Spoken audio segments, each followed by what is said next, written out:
So this right here is the Dracast 500 LED Pro. This is their little 500 LED bead light panel. Very well built, very sturdy, all aluminum alloy or some kind of metal. I did a little Netflix pilot shoot and a guy had a kit of these and I was like, whoa, those lights look awesome. I've heard about them obviously because I live here in LA and I'm pretty sure this is a Burbank based company. Now you can buy this light. This light retails for $250 brand new. For that 250 bucks, you get the barn doors, you get the Chimera softbox, you get a nice soft padded case and the XLR power plug. And I really love the fact that you can put a V-mount battery here on the back. And as you guys know, because of SoonWell hitting me up, I have become a big fan of V-mount batteries. Now, why am I looking to get more LEDs? I recently sold my 1K Fresnel. Still getting shit for that video that I put out a while ago. As a lot of you guys who follow this channel, you know I get a lot of shit for a lot of different things. I tend to speak my mind and I don't really have a filter. This happens. So, but what I've been doing, especially because of this documentary, which we start shooting tomorrow, which I have to hurry up and stop talking to you guys and get organizing my shit and get ready for that. I wanted a nice little kit, a little LED kit. I can't be lugging around big hot lights that plug into walls and all this. And as you guys know, I've already done a little video on some of my kind of favored, kind of cheap LED panels. And of course I have some little aperture ones as well. But I just wanted to find a good, strong LED battery powered light to go along with the current LED lights I have, thus leading me on another rabbit hole. So instead of just biting the bullet and buying an Aperture 120D, which I should eventually do, I went and bought this for 150 bucks. Now, check out these tests. I've already compared this to my little favorite light over here. This is made by GVM, otherwise known as Great Video Makers. This only has a 480 LED bulbs, while this one has 500. This is a bicolor light, and it is powered by 2 Sony MPFs or the included power plug. It is a dimmer as well. This one dims, but this one is bicolor. You can put this one down from like 2600 all the way to like 6000 something. It's got a really wide range. It has a CRI value of 97. These GVM lights are actually pretty legit. This is super light. The back part is plastic, but this part is some kind of aluminum, and of course the stand here is aluminum too. This light I got for 75 bucks, okay? I'm gonna put links for both of these down in the description below, but after you see these tests, I think you're gonna be quite bewildered, much as I was. The dimmer on this Dracast light is not a stepless dimmer. It jumps each increment. So it doesn't do a smooth dim up and down, it jumps, much like if you've ever had a Kino Diva light. It dunk, dunk, dunk, dunk, dunk, and that is not so good in my opinion. Now this little cheap GVM light, however, completely stepless dimmer, seamless dimming up and down, which I thought was pretty interesting that this Dracast light, pretty more expensive than this light. Anyways, here's the test, and I think you'll be quite interested to see how this goes. Okay, so now I've taken the V-mount battery off and put the cable, the XLR plug into the wall. And I have this puppy cranked all the way up.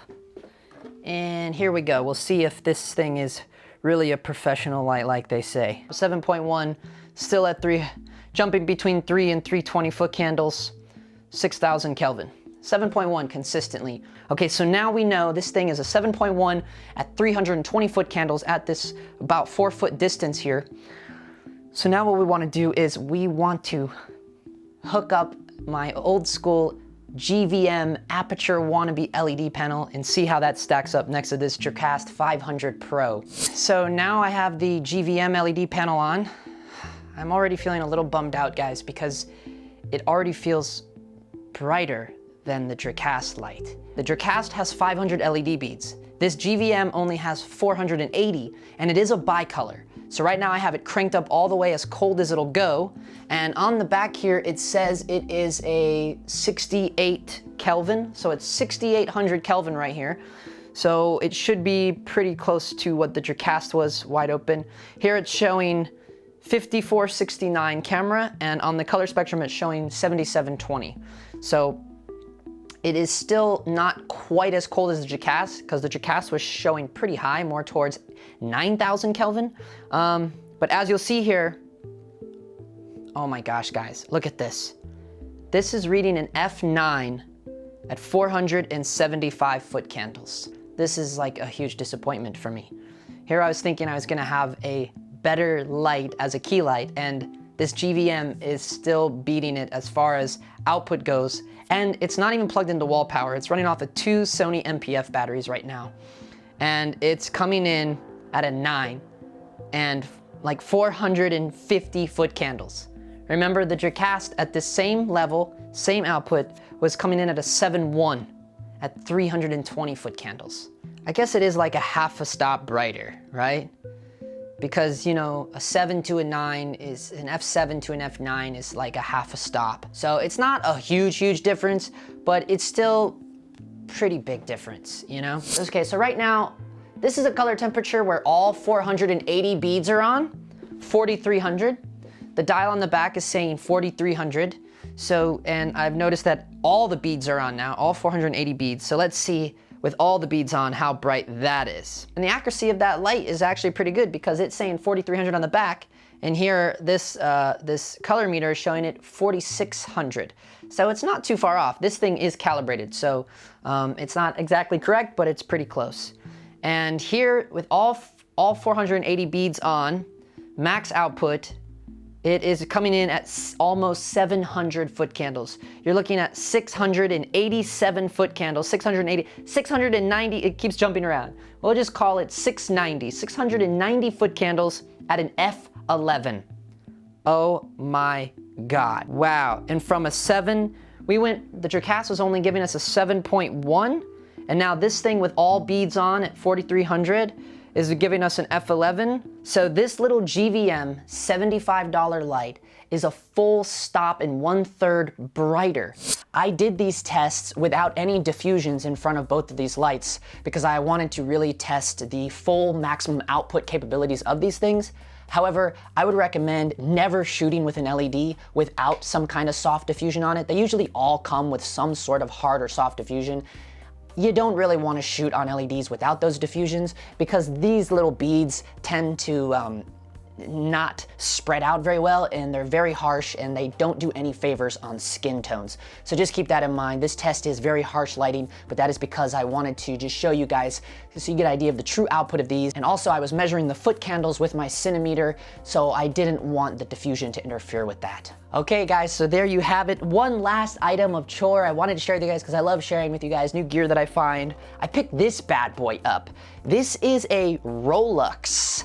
This is a dual V-mount rapid charger, and it came with 2 V-mount batteries. Now these are 130 watt hours, so they're like time and a half what my SoonWell battery is. And yeah, I picked this up with this dual charger.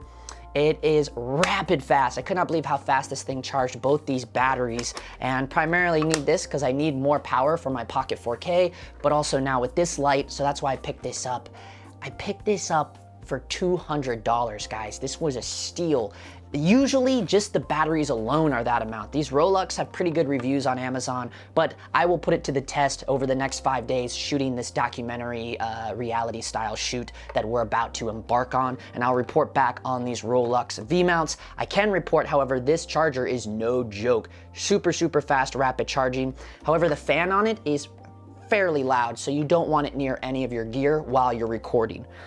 With that being said, as always, thank you so much for watching and supporting the channel. And if you're new here, I encourage you to hit that subscribe button because this is just me documenting kind of like an online journal of my journey as an independent, low-budget filmmaker right here in Los Angeles. And for now, that is a wrap.